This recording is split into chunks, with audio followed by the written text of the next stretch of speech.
everyone, my name is Samantha Wicks and I'm going to be doing my practice read aloud for you guys. Just a forewarning that I'm in here doing this by myself. There's nobody else in here, so I'm going to be asking questions that I would normally ask to my students, and there will be no answers. So what I'm going to do is I'm going to ask the questions that I would ask to my students and then just continue reading because there will be no one here to answer. So before I would begin reading the class to my students, and just let you know this would be for a preschool class, maybe ages 3 to 5, so pretty young. So what I would do before I started reading, I would bring out a couple of objects. Now the objects I have here wouldn't be the objects I would necessarily want to use in the classroom. I'd want them to be a little bit more apparent to the students. So these are just ones I had in my house that were available to me.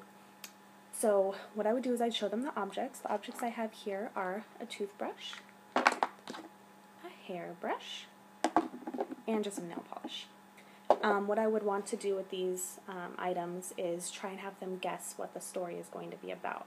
Now these ones are a little bit more difficult because these aren't really what I would intend on using with my younger students, because it's a little bit difficult to guess what the book will be about.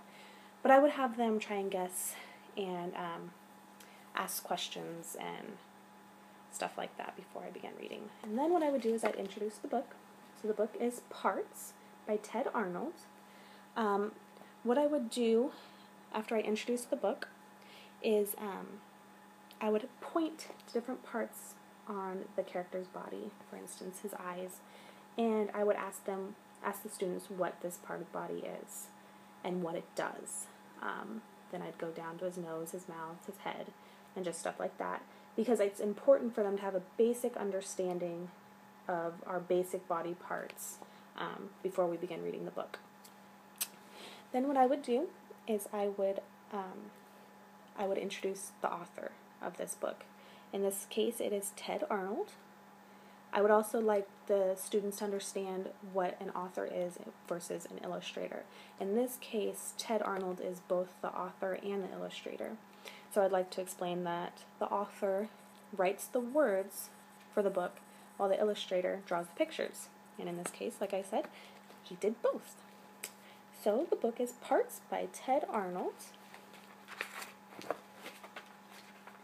And the way I like to hold the book is so that they can see the pictures the whole time. I've seen a few teachers read the words and then show the pages. I like that they can see the page. I like that they can see the page the whole time, because I've had students be like, I can't see when I'm going around the room. So I'd like for them to be able to see it while I'm reading.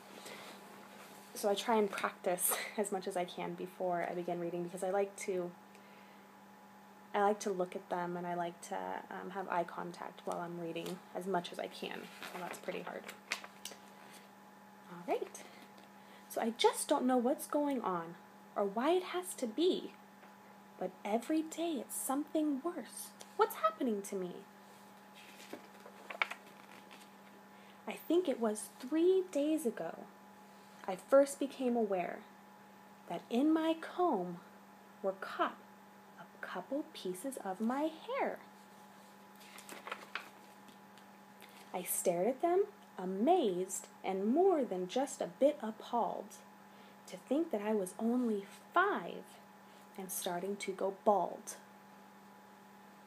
Now a question I have for you guys would be, who brushes their hair and does not see hair in the brush? Well, that's because when we brush our hair, it is completely normal for hair to come out in our brush. Everybody's hair comes out. It's actually very healthy to have our hair come out when we brush our hair. Then later on, I don't recall exactly when it was, I lifted up my shirt and found a little piece of fuzz. I stared at it, amazed, and wondered, what's this all about? But then I understood. It was my stuffing coming out. Now, one question I'd like to ask to you guys would be, who believes that we are full of stuffing? And what do you think our body is full of? Because I know one thing that is full of stuffing, and those things aren't living. Can you guys tell me what those are? They're teddy bears, stuffed animals. Now we're living beings, so we are not stuffed with stuffing, we're stuffed with organs that keep us healthy and strong.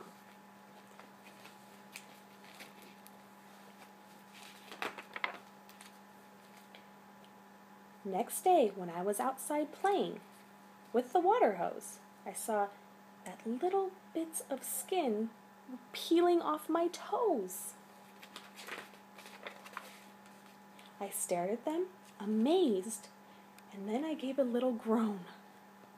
To think that pretty soon I might be peeled down to the bone. Then yesterday, before my bath, as I took off my clothes, a chunk of something gray and wet fell right out of my nose. I stared at it, amazed, and thought, I should be feeling pain. Well, wouldn't you if you just lost a piece of your brain? Now, who feels that what came out of this little boy's nose was part of his brain? And who does not feel that it was part of his brain? If you do not feel that it was part of his brain, what do you think it was? Well, it was not part of his brain. It was something that every person has come out of their nose. And it's not very pretty either. But it's definitely not part of our brain. So now, today I'm sitting here enjoying Dr. Seuss, and suddenly I realize a tooth is coming loose. I wiggle it, amazed, dismayed, too horrified to speak.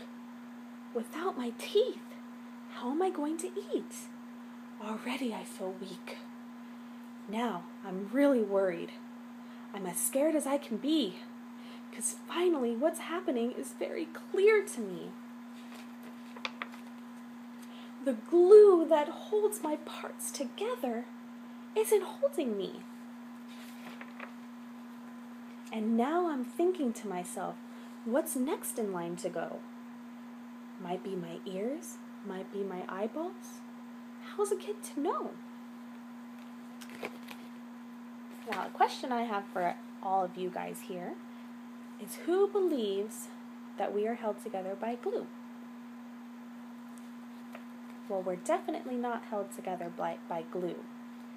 We're held together by our skin, which is what we can feel here, is all over our body, and our muscles and our joints and our bones, which are inside of our body that we cannot see. That's what holds us together.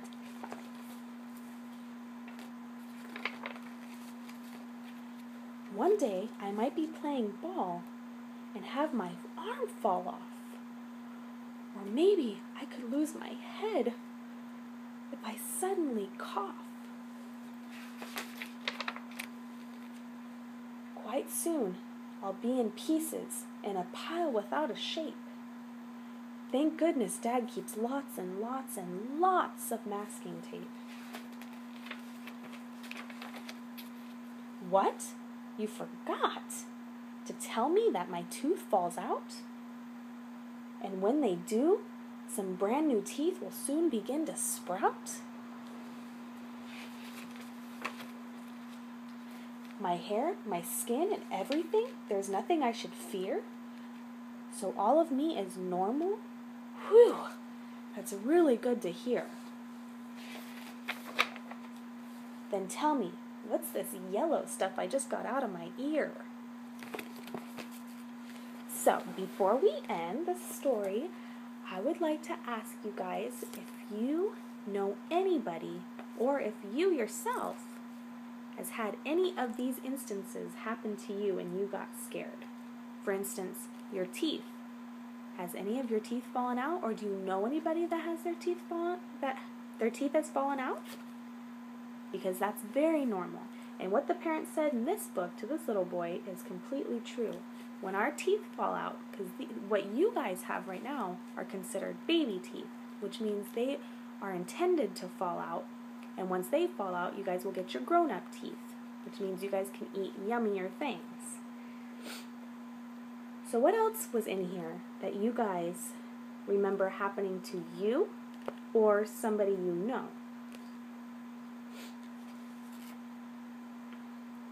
So once we were done I was done asking those questions and we answered it, I would like to have the students, all of us together, summarize what happened in the book and the main storyline, the most prevalent parts of the story to each student. I kind of like, after I read a book, to kind of go over it for a few minutes, sometimes 5, sometimes 10, because I like them to really think about what we just read. I don't like to read the story, put it away, and let's go do something else. I really like to pick out important books and really have them understand what we just read and what the meaning of the book was. So I think it's really important to summarize so I truly understand that they understood what was being read to them and that it just wasn't something that they could sit there and goof off or whatever with. So I would like to have them summarize it in their own way and what the most important part was, and then what their favorite parts were and what the scariest parts were to them. I like to do the scariest part because I like to understand if they're feeling what this person is feeling. That's also very important to me, as I like to show the emotion of the character in the book and have each student relate to that emotion that the child is feeling in the book. So the most prevalent emotion that the child was feeling in this book was fear and anxiety. So I like to express what those emotions feel like and ask the students if they have ever felt that during any of these situations or any other situations. So once we went over that little part after we read the book, like I stated in my lesson plan, before we got up to do our other big lesson that goes along with this book, I would like to do a little yoga session. Just a little one, maybe just a minute or two. And what I would like to do is explain to them while we're moving different parts of our body, just little simple stretches, and explain to them what each part of our body is for and how it's connected to our main part of our body and how it will not fall off, and just simple stuff like that. Move our neck around and explain to them that it's connected to our spine, and what's inside of our head is our brain, and it's not going to fall out through our nose, and just simple stuff like that, just to get them moving, because I know that physical activity is very important in having the students remember what is going on in the class. I know that I'm especially a very hands-on learner, and I know especially for young kids that they need to have hands-on learning. So I think just by moving around while we're sitting here is very important while reading the book. I think that they'll understand what is going on much more instead of just me lecturing them. So that is my read aloud. Once again, it is Parts by Ted Arnold, one of my favorite children's books, and I hope you enjoyed it. Thank you.